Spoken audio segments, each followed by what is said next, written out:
عورت چھپا کر رکھنے کی شے ہے.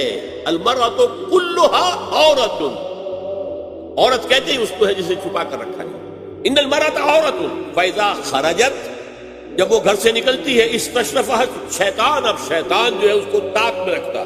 وہ اپنے رب کی رحمت سے قریب ترین ہوتی ہے، جبکہ اپنے گھر کے بھی کسی اندرونی حصے صحن میں ہوگی تو شاید ادھر ادھر کے کوٹھوں سے نظر پڑے.